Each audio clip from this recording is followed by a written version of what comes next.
दशा माता की कहानी। एक राजा था, उसकी दो रानियां थी। बड़ी रानी के संतान नहीं थी, छोटी रानी के पुत्र था। राजा छोटी रानी और राजकुमार को बहुत प्यार करता था। बड़ी रानी छोटी रानी से ईर्ष्या करने लगी। बड़ी रानी राजकुमार के प्राण हर लेना चाहती थी। एक दिन राजकुमार खेलता खेलता बड़ी रानी के चौक में चला गया। बड़ी रानी ने राजकुमार के गले में एक काला सांप डाल दिया। छोटी रानी दशा माता का व्रत करती थी। राजकुमार दशा माता का ही दिया हुआ था। दशा माता की कृपा से राजकुमार के गले में सांप बिना नुकसान पहुंचाए चला गया। दूसरे दिन बड़ी रानी ने लड्डू में जहर मिला दिया, राजकुमार को खाने के लिए दिए। राजकुमार जैसे ही लड्डू खाने लगा तो दशा माता एक दासी का रूप धारण कर आई और राजकुमार के हाथ से लड्डू छीन लिए।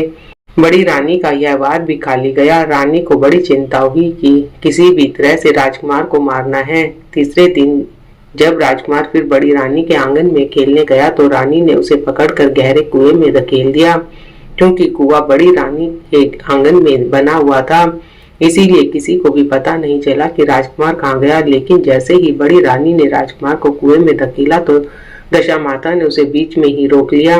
इधर दोपहर हो जाने पर राजकुमार को न लौटने पर राजा व छोटी रानी को चिंता सताने लगी। दशा माता को भी इस बात की चिंता हुई राजकुमार को उसके माता पिता के पास किस प्रकार पहुंचाया जाए। राजकुमार को तलाश करने वाले कर्मचारी निराश होकर बैठ गए। राजा व छोटी रानी पुत्र शोक में रोने लगे। तब दशा माता ने भिखारी का रूप धारण किया और राजकुमार को गले से लगाए राजद्वार पर पहुंची। वह राजकुमार को एक वस्त्र में छिपाए हुए भिक्षा मांगने लगी। सिपाहियों ने उसे दुत्कार कर कहा, तुझे भिक्षा के की पड़ी है, यह राजकुमार खो गया है। सारे लोग दुख और चिंता से व्याकुल हो रहे हैं। इस पर दशा माता बोली, भाइयों, पुण्य का प्रभाव बड़ा ही विचित्र होता है। यदि मुझे भिक्षा मिल जाए तो संभव है कि खोया हुआ राजकुमार तुम लोगों को मिल जाए।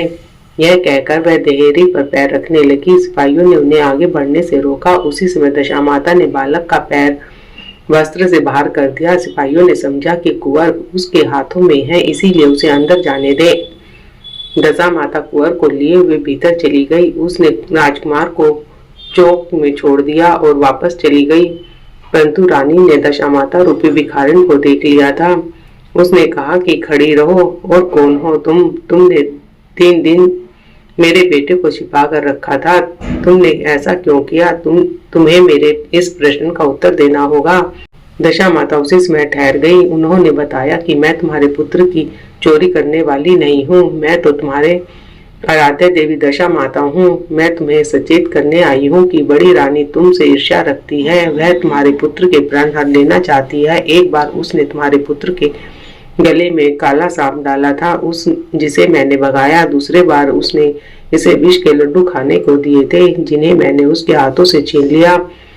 इस बार उसने तुम्हारे राजकुमार को अपने आंगन के कुएं में धकेल दिया था, मैंने इस बीच में ही रोक लिया, इसकी रक्षा करी। इस समय में भिखारिन के वेश में तुम्हें सचेत करने आई हूँ। यह सुनकर छोटी रानी दशा माता के पैरों में गिरकर क्षमा मांगने लगी।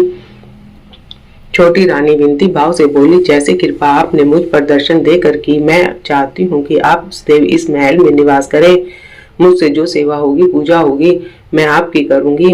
इस पर दशा माता बोली, मैं किसी के घर पर नहीं रहती। जो श्रद्धा पूर्वक मेरा ध्यान स्मरण करता है, मैं उसी के हृदय में निवास करती हूँ। मैंने तुम्हें साक्षात दर्शन दिए हैं, इसीलिए तुम सुहागिनों को बुलाकर उन्हें यथाविधि आदर सत्कार के साथ भोजन कराओ और नगर में ढिंढोरा पिटवा दो कि सभी लोग मेरा डोरा लें और व्रत करें।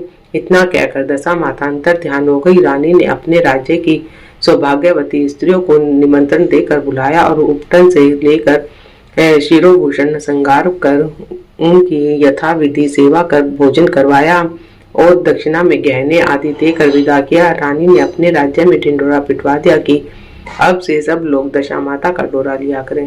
बोलो दशा माता की जय, मां पार्वती माता की जय, लोग विनायक देवता की जय। एक मेंढक था, एक मेंढकी थी। मेंढकी हर रोज गणेश जी की कहानी कहती। एक दिन मेंढक ने कहा कि तू पराय पुरुष का हर रोज नाम लेती है, अगर तूने दोबारा गणेश जी का नाम लिया तो तेरा सर फोड़ दूंगा। गणेश जी नाराज हो गए। राजा की बांदी आई, दोनों को मटके में डाल कर ले गई और मटका चूल्हे पर रख दिया।